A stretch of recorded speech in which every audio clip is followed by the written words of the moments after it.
Hello, and welcome to today's webinar, Taming the Omni-Channel Chaos, presented by Revel Systems in partnership with Restaurant Business. I'm Abby Lewis. I'm the Vice President of Content Strategy here at Restaurant Business, and I will be your moderator for today's event. Throughout our presentation, we encourage you to interact with our speakers by clicking the Q&A header in the chat box on your screen. We will answer questions live at the end of the presentation.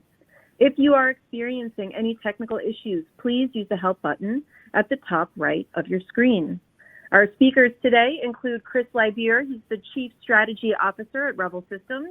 Chris brings more than 25 years of leadership experience in the retail technology industry to Revel.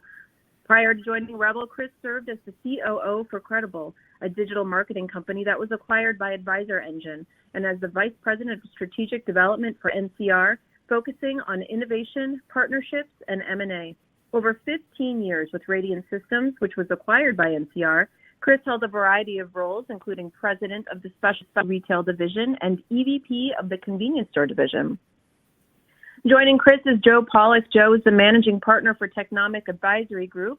During Joe's 30 years plus tenure at Technomic, he has managed a wide variety of food service industry studies involving market planning, customer satisfaction benchmarking, brand equity investigation, new product development, food trends, opportunity analysis, M&A due diligence, concept testing, and distribution systems evaluations.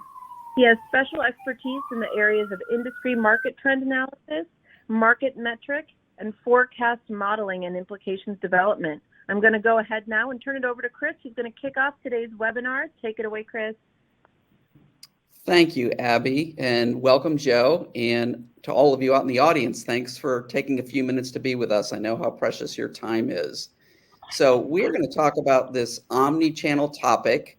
And for starters, I want to make sure we're all on the same page about what that is, because we'd love to use all these fancy catchwords, but everybody doesn't interpret them the same way. We all know that when the pandemic hit, there was a scramble to find new ways to keep restaurants moving forward in terms of getting food out to consumers, and a scramble it was. We did things like certainly rush to online ordering, which was certainly there before the pandemic, but became very prevalent during and after the pandemic. And we did many other things, some new, like curbside, for instance, much more pickup and much more delivery, and some old things. But it turns out that most restaurants decided they couldn't be a one-trick pony anymore. And somebody who was traditionally a fast casual restaurant might have started doing drive-through or curbside or delivery or pickup or all of the above. So really the topic today is what happened a few years ago to accelerate all these different channels under the rooftop.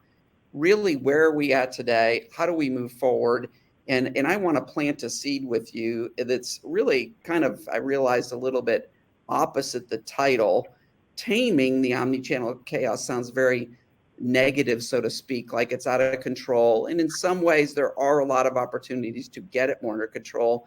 But I want to frame this whole conversation as a huge opportunity for the restaurant industry, because historically, because most folks were kind of in one model, they were getting revenue out of one channel for their restaurant rooftop.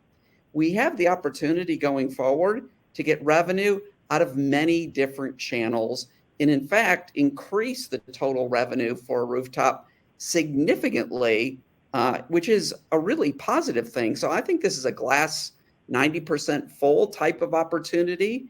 And I think it's key really to the success of the industry going forward is supporting more of these channels in a positive way so that you make more money, you're more supportive to your customers, you can afford the labor, and you really can meet the customer's demands, because the consumers now want all these channels. And by the way, we're not done with having more channels. We're going to have fresh ones coming going forward. Voice and other things are going to create more channels into our rooftops, and we have to get used to this omni-channel challenge. But it is an opportunity. It's an opportunity actually to drive revenue and to thrive. So that's how I want us to think about this discussion. And actually, Joe's going to share some numbers later that show we may already be moving in this positive direction. So maybe it's not so much chaos, maybe it's the opportunity of omni-channel for restaurants. So let's go to the next slide. So here's kind of some of the topics we're going to talk about today. We're going to talk about market shifts and what's changing and what's driving revenue in the industry, and Joe is going to help us with that. We're going to talk a good bit about menus, because managing menus across these different channels is one of the most fundamentally challenging issues. So we'll talk a little bit about that and maybe how to do that more efficiently.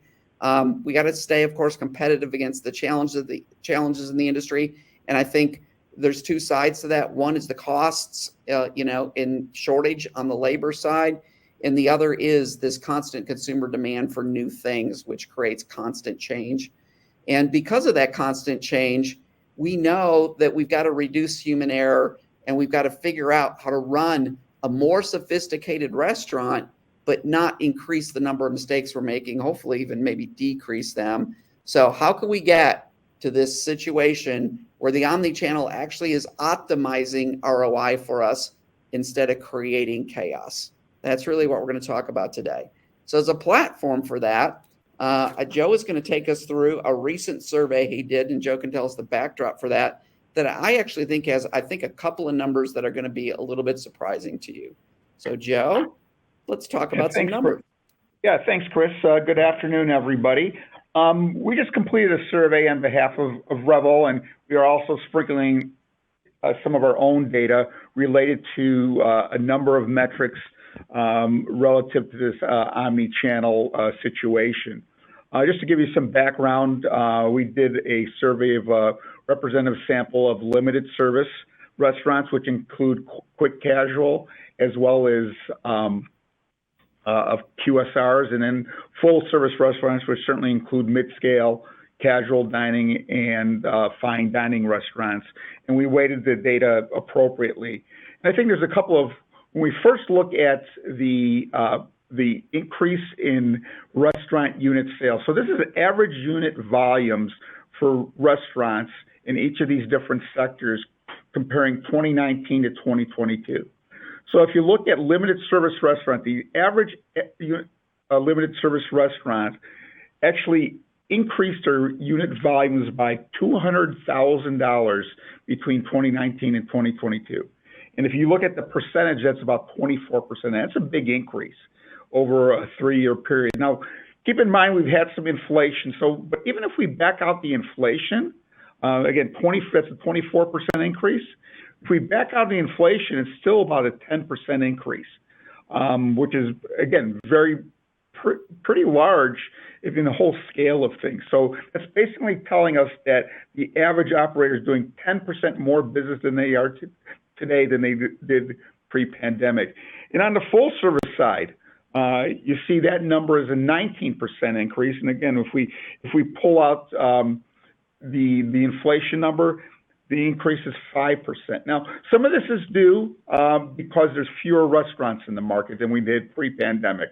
So there's fewer restaurants, meaning that as sales increase, that means the average restaurant's doing more business, so they're more crowded. That makes sense. But also, the industry has recovered very well from the pandemic. And we're seeing right now, at the end of 2022, on an overall basis, the restaurant industry has recovered fully. Now, full service overall hasn't, but there are certain sectors in full service that have. But net, the industry is doing more business on an average unit volume basis in 2022 than it did in 2019. That is super encouraging, Joe. And I just want to, I was a little stunned by that. I knew, that people, obviously prices have gone up a little with inflation, et cetera. But I think to be at that point after everything we've gone through, and then to have a lot more upside, that's amazing news. Yeah, I think all of us who've gone through the pandemic in April, May of 2020, if you would have told us that we'd be back to par, if you will, at the end of 2022, probably would have said, you're joking, or, you're crazy. The industry is very resilient. People want to go out to eat. People want to have food made by professionals that tastes good and they have a great experience. So, and convenience, the need for convenience will never go away. And that's really been shown and proven through this whole pandemic situation. Another thing we look at is the type of ordering that's occurring. We're seeing some market shifts in terms of what's driving revenue. And again, this is kind of where we start talking about how consumers are ordering. So if we look in 2019, again, there's two ways of ordering that a consumer can, or an operator can take an order. It's either that the attendant is taking an order, there's an order taker, and that could be either at the counter or through a drive-through. And again, this is specific to limited service restaurants. And in 2019, 88% of orders or sales came from orders that were done by an order attendant. So it's either at the counter, which was 55% or 33% through drive-through, and the remaining 12% either came from an in-store kiosk, again, through a technology that's available, a native application, or a third-party app. Now, see what happened in 2022, how that has changed. That's decreased tremendously. If you went down to only 79%. And again, in our industry, share points that decline by even 1% are pretty seismic. So when you go from 89% down to 79% that are attendant order taking, that's a big, big drop. And now we're seeing self-ordering now representing a 21% share, where it only represented 12% share in 2019. So again, a big increase in the self-ordering, where again, you look at third-party apps, that's gone from 5 to 10% share of orders. Native apps gone from 4 to 6, and then in-store kiosks going from 3 to 5%. So a big shift when you start looking at the limited service sector. Now, that's not just, that whole order shift has not only been limited to limited service restaurants, but the full service restaurants. Now, not as dramatic as we've seen with limited service, but still, as I said before, even 1 or 2% share shifts are pretty seismic in our business. So order attendant taking was only 81%. In 2019, it's down to 77%. So where have we been seeing some of those changes? Certainly, you see that third-party apps represented only 2% of total sales in 2019, up to 8% in 2022. You see things like native apps from 3 to 4%. Tablets within the store, pretty flat. So, but again, what's really driving this self-ordering is definitely native apps and third-party providers. Again, third-party providers are a big driver, again, on the delivery side, where we saw delivery certainly taking a big seismic jump during the pandemic period. So another thing that we saw is that the number of apps that operators are dealing with, their third-party marketplaces, have increased dramatically. Back in 2019, the median, or if you want to call it the average number of apps that a restaurant's using or marketplaces was 1. And now that's tripled to 3. You think about the big 3 that are out there, that's probably who they're using. So again, they're using a number of different apps to fulfill delivery orders, takeout orders as well. So operators certainly want to spread their bets through all 3 of the different up to 3 apps that they're using. Now, there's some that are using even more. We've seen that some that are saying they were using 5 or 6. Again, some may be very localized in nature. But again, it's a tripling of the number of marketplaces that are being used by operators. Chris? Yeah, so I think when you look at the data that Joe just showed, in the second part of it was not surprising that we've got more of these third-party channels coming in. That is good news if it's more revenue, if it's profitable revenue, and if it's manageable and not creating other issues in your site, right? So it's not good news if it's creating a mess in your kitchen, if it's creating inaccurate orders, if you're actually putting more labor on these third-party orders instead of less labor, even though the consumer's ordering on their own. So it's all about, are we really doing this in the right, efficient way? And I would argue, in my own sort of more personal view, Joe probably can't really measure this. I don't know that anybody can, but if I think of 20 different restaurants I've gone to, I'd say a third of them at this point in time have kind of figured out how to do this all better. A third of them are in complete chaos. They've got non-integrated solutions, all disparate, and they're making a lot of mistakes, and probably this shift is actually not getting to the bottom line for them. It's actually probably costing them more money instead of helping them with revenue and profit. And then I think some people are somewhere in the middle, but we've really got to get 95% of the industry to a place where it is natural to do this. The technology and the processes in the site support it, and it is a revenue producer, and it's profitable, because if Joe's trends are correct, when we look at these numbers 2 or 3 years from now, they're going to keep going. And if 2/3 of the people are taking that chunk of revenue and actually losing money on it or creating chaos in their establishment, that's not a healthy thing, obviously. So what do we do about that?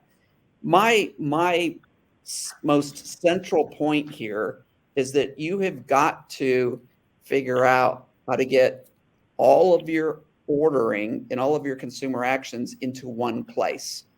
And there's a few different ways to do that, but fundamentally, and certainly in the Revel view of the world, you need to have a very strong transaction platform, not a POS system. I mean, Revel does have a POS, but Revel is really now less about being a POS and more about being a transaction platform.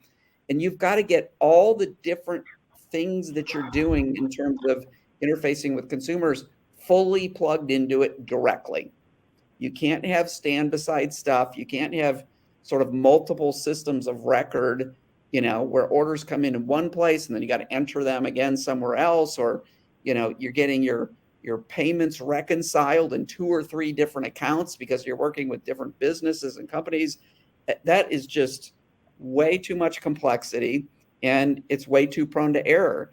Every order that you get from a consumer, no matter what channel it comes in through, should get to one singular KDS system, one ordering system, be prioritized properly, be identified properly in terms of what channel it's in, so that you can fulfill it and all your people in the site know what to do with it and where it goes.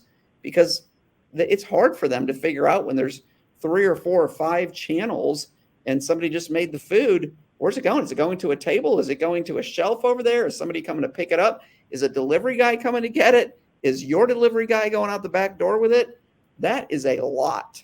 So what I would tell you generically is that you've got to be thinking about the architecture of your technology and getting everything into one place. Until you have a single source of the truth for your orders, you're going to have chaos, and you're going to have a lot of mistakes in your ordering and a lot of problems with your follow through, and a lot of problems with your operation, your kitchen, etc.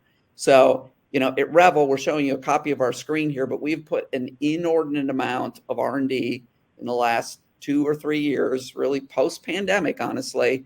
But when we saw the pandemic, we said, we're headed towards chaos. We got to get everything into one place. And we've put everything on one dashboard. We've color-coded it. You can see the channels. You can flip between the channels. You can move orders. You can, this is all tied into how the KDS works as well. They work totally in conjunction with each other. And you can see your different channels, but also intermingle and manage them, throttle them, etc. So this, whether it's Revel's or somebody else's, you've got to get to one view of your transaction suite so that you can manage it, and so that your employees can focus on what they're good at, which is making good food and dealing with the customers and helping them with things, not trying to figure out who should get what of all these orders that just blew into the kitchen and not knowing where they go. That has got to be super transparent to them. And that's what a good order management system will do for you. So you'll see just another view here, but each of the different channels you can flip through from the top, and you can see all the orders, their status, whether they're still in flight in the KDS, whether they've been delivered, You can see details on the product if you want to break them down so that you want to double check, is the right stuff in the bags, etc. But you've got to have a singular view of this. And I would also say you've got to have a singular view in your kitchen. Hopefully a KDS. Some people are still using printers because that works better the way their kitchen is set up, with different stations and stuff. But you can't be doing it with the amount of activity going on, with revenue going up, with channels growing. You've got to have your operation built on your order management in your KDS system. I mean, that's going to be the heart of your business. So with that, let's just move a little bit to a slightly different topic, which is how do you continue to accomplish more efficiency while all this is going on? And also, I probably should have added another word to this slide. How do you get more profitable with these channels? And we know some of these channels have some challenges. The third-party guys, there are significant fees with those, so your room for margin is less. So how do you get really sharp there? And I alluded to earlier in our conversation, back on the kind of the agenda slide, that menus were a key part of this. So why don't you just tell us where this data came from and cover it, Joe, and Sure. Then I'll talk about how it relates to being more. Absolutely, Chris.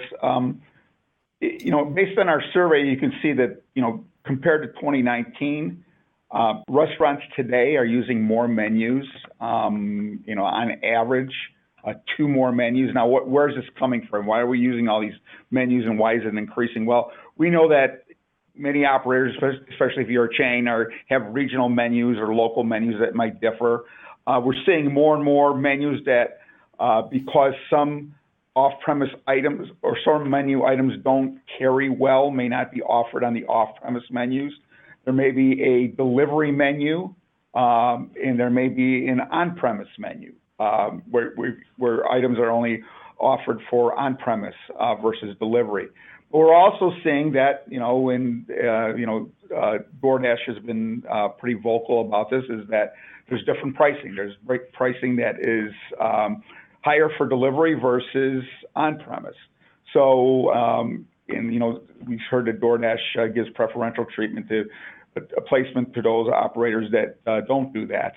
But that's becoming a more common practice where, because of the cost of delivery and the perceived lower profitability on delivery, that operators are charging higher prices for delivery items versus those that are sold on-premise.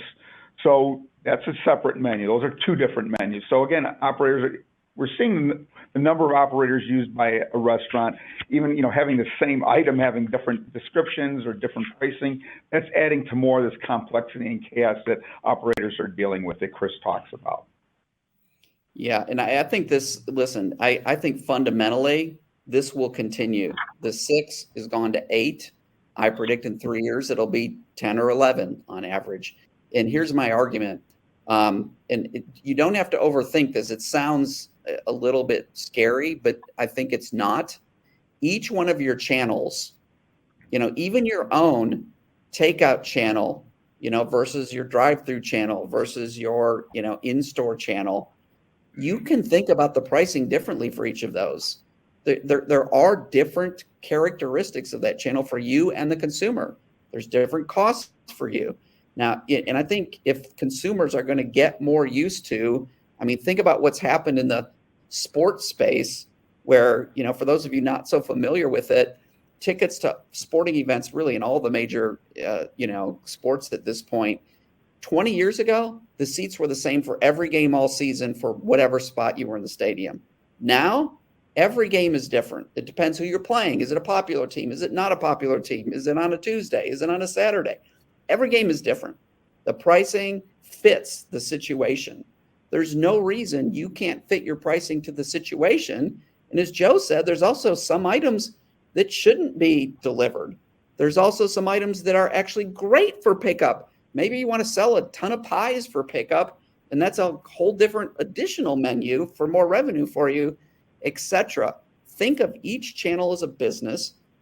You need to be able to build that menu and manage it. And once the consumer orders, that price shouldn't matter to you. It's not complexity for the employees in your site.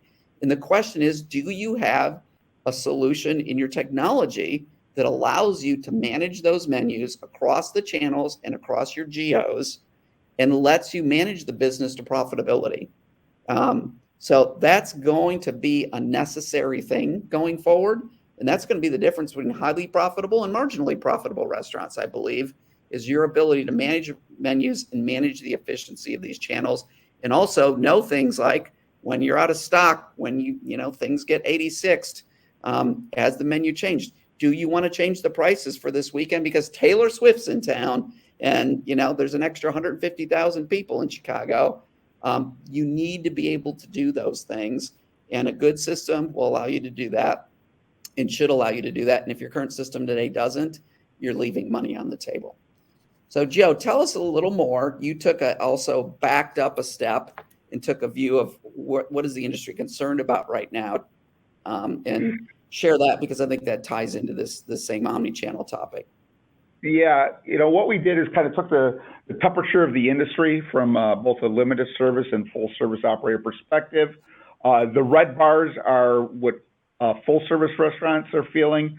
The blue bars are what limited service restaurants are feeling. And basically, this is a 5-point scale, and they're a percentage that's at a 4 or 5. So they're at least somewhat concerned with these issues. And just honestly, if you look at the first 5, we've been testing and looking at these various issues in one way or another for the last, 35 years at Technomic. And the first 5 are always at the top of the list. And just the degree of how important they are or how concerning they are, the order of those top 5 change a little bit, but they're always in the top 5.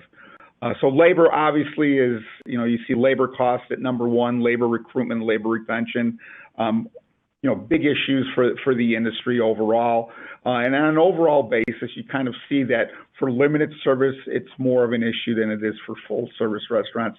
However, again, full service restaurants too are struggling with it. I don't want to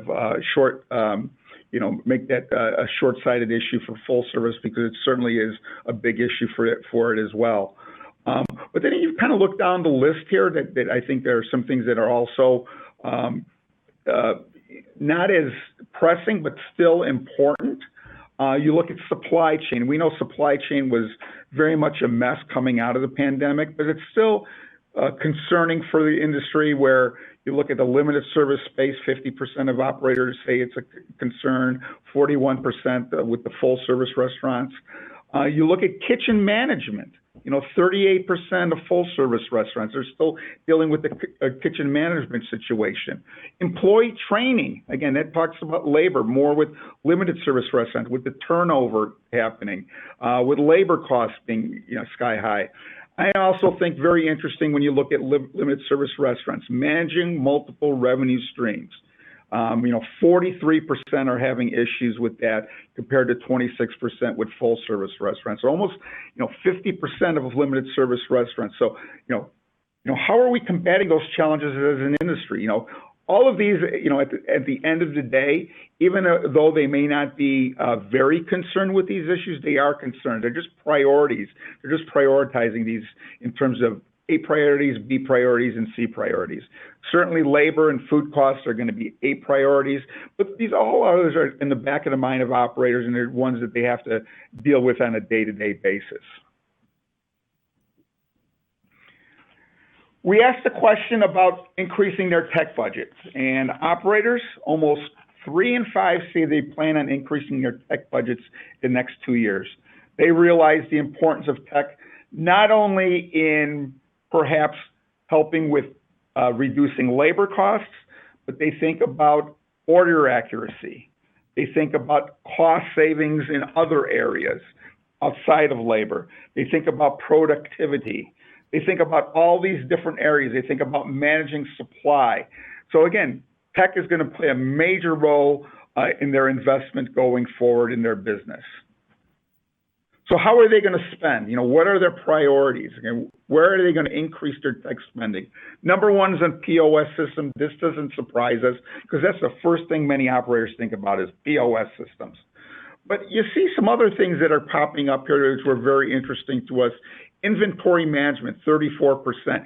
Given that operators have dealt with supply chain issues over the past couple of years, managing their inventory correctly and being able to predict inventory needs are going to be increasingly or is increasingly important.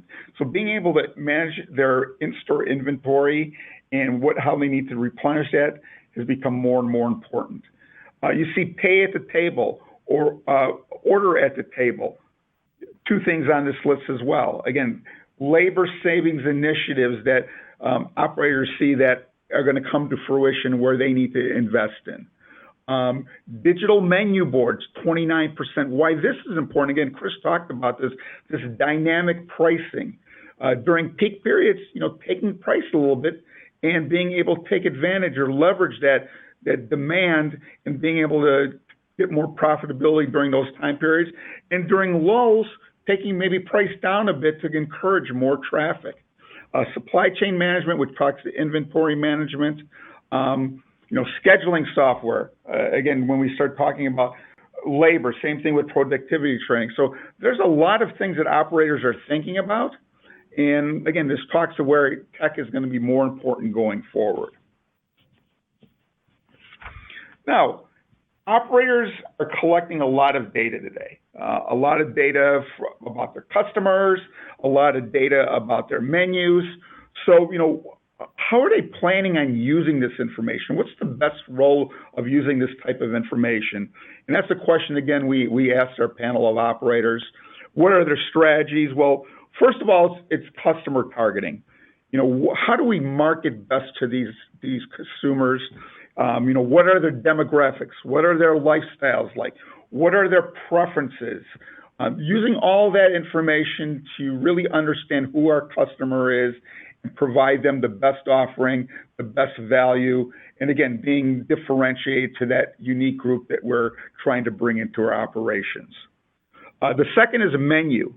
Again, using that information that we're getting to create the best applications, the best flavors, the best ingredients, the best cuisines that are going to, again, be attractive to our customer group that we're trying to attract. Loyalty programs. Again, loyalty programs are a big buzzword. I think it's going to be, was the buzzword of 2022. It's going to be the buzz term again in 2023. Again, trying to get our current customers in more frequently. We're seeing, again, with loyalty programs, they're now starting to evolve into subscription programs where customers are actually paying us as operators to be part of the club and get special discounts or special offerings.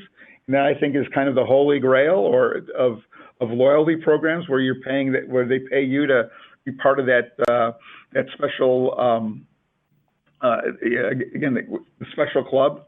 And then media. How do we use the info that we get from our customers to make our media spend most effective, whether it be we're using mass media, whether we're using local media, or whether we're using social media. So that's kind of how operators are thinking the best role of all this information that we're gathering from our customers should be used in today's marketplace. Chris? Great. Thanks, Joe. Well, I always like to end with just a short example of somebody who's doing it well and again, highlight what I think the key things are. So I don't know how many of you have heard of PDQ. It is a chain in Florida, approaching 100 sites, kind of a full drive-through, kind of what you would think of as a traditional high volume, large AUV QSR. By the way, they have fabulous chicken sandwiches. If you've never tried them before, I put them right at the top of the stack in the chicken sandwich wars. And a couple of points with these guys. So they moved from a legacy solution to the Revel Cloud solution, I think about 18 months ago, maybe pushing 2 years. And check out this first bullet. They have 9 integrations into our platform. So again, we're not a POS, we're really a transaction platform.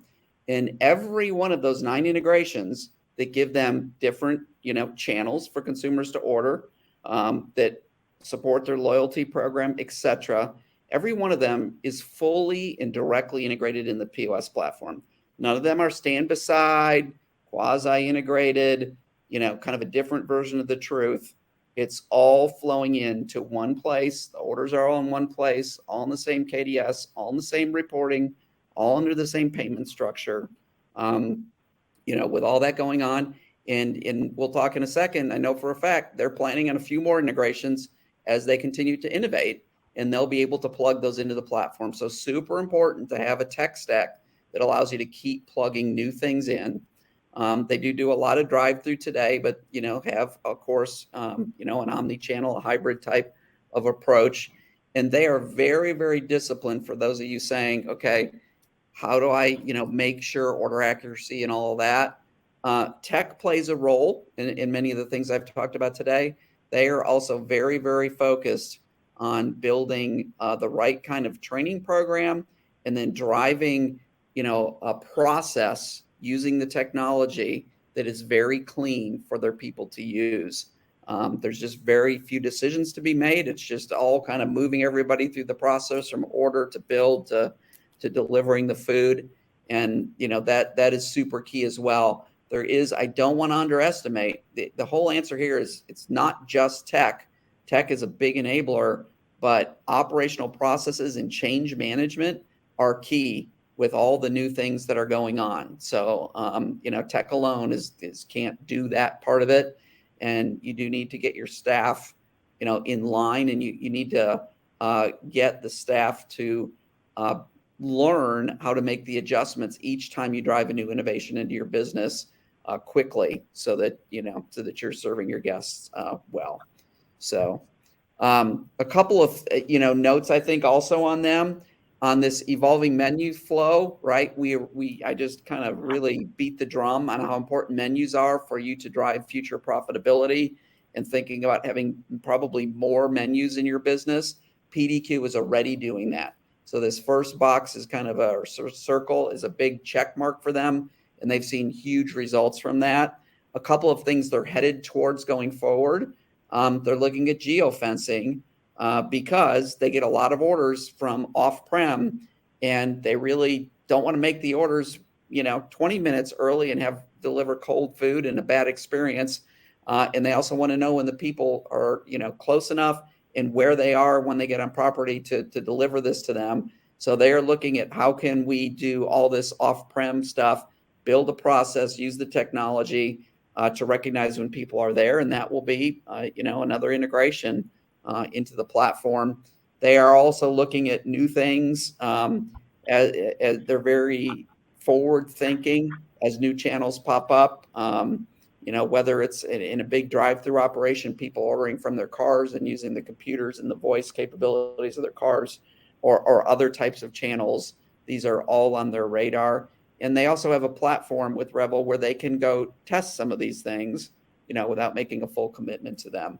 So they're doing a great job here, and I hope many of you are learning a few things, or are also doing a great job, because I think you can significantly increase your revenue. PDQ has, since they put in a more modern cloud-based platform, and I think there's opportunity. Joe talked about kind of revenues being up in the 5 to 10% range. I think in the next 3 to 10 years, we can get another 5 or 10% every couple of years just by maximizing these channels. And that's a lot more profit for your business. So we want you all to get there. So let's move into Q&A, and we'll turn it back over to our moderator, and she will tee up some questions for Joe and I. That's right, Chris. Thank you so much, Chris and Joe. And for everybody out there, it's true. We're moving on to the Q&A portion of today's webinar. As a reminder, there is still time to ask our panelists a question at any time using that Q&A widget on your screen. I've got one here that I'd like to kick off with. With the ever-dwindling worker supply, we are finding order accuracy takes a hit, especially with delivery, which is expensive to correct. Mistakes equal money lost. What are the best ways to combat this and educate employees to avoid mistakes? I'll take it first, and then Joe, maybe see if you want to add anything on. I think I've addressed some of these topics, but first of all, I do want to say this: it's not easy. It's not easy with the situation with the labor force and then the amount of things we're asking people to do. What I would say for sure is you need to have the tech supporting a complete process. So I have less sympathy when I look at a restaurant that doesn't have a KDS. Maybe they're printing out orders on one piece of paper going into a kitchen, even though they have multiple build stands. Maybe they've got orders coming in from third parties onto a different tablet that have to be moved over. Every one of those different touch points is a place for a potential error. So if this is a main struggle for you, first of all, you got to make sure all your orders are coming directly into one system and they're all flowing directly into one KDS, and that you're using a KDS that really fully supports your kitchen, because that's going to make everybody's job easier. But I want to share an interesting example with you. We have another large client who I won't mention because I think they're still in pilot with this, but this is such a big concern for the industry. There are actually a couple of new companies that are putting cameras into restaurants overwatching the build area so that the camera can identify where the right things, for instance, put onto the chicken sandwich or the burger or into the plate of items, and does it match the order or not? Because the volume of these restaurants is getting large, and even with all the right systems, the propensity for somebody to make an error it does increase with volume. And so I think there's some new tech coming along as well that will create a validation step. I think I'll call it close to ready for prime time, but it's still kind of at the early edge. But I think in the next couple of years, you're going to see a couple other technologies that are going to help to ensure and create a feedback loop. But you got to get your orders into one place, and you got to have a great KDS solution ground floor. Yeah, and the only thing I can add to that is that we know that order accuracy has really dropped quite a bit during the pandemic, because many operators shifted to new channels, delivery, takeout, where they haven't been part of that solution in the past. And it's something new and novel, even to the management of the company, and now they're having their employees do something new. So it is a challenge. The only thing I can think of, and I think Chris mentioned the word, is simplify. So again, there's a lot of moving pieces and moving parts that may be part of your process of putting these orders out. How can you simplify that process? Maybe you're doing some things, well, I got to assemble here, and then here we're preparing here. Is there a way you can simplify that process? And certainly tech can be a part of that as well. Sometimes a simpler menu can help too. You really need to, Absolutely. you got to be careful there, depending on what type of restaurant and what your priorities are. But just taking a couple complex things off that maybe aren't high margin items or super popular for you, but simplify, right, Joe? Yeah. Absolutely. The slow sellers and again, there's slow sellers that may not, it could hurt your brand. So if somebody's ordering it doesn't carry well, that's the one I always talk about, products that don't carry well, that are slow sellers. They can hurt your brand rather than help your brand, maybe ones that you might not want to put on your delivery menu. Wonderful. Well, thank you so very much, Chris and Joe. That concludes our webinar. As a reminder, you'll receive an email when the on-demand recording of today's event is available. On behalf of Restaurant Business and our sponsor, Revel Systems, thank you so very much for joining us, and we hope you have a great day. Thank you all. Thank you, everyone.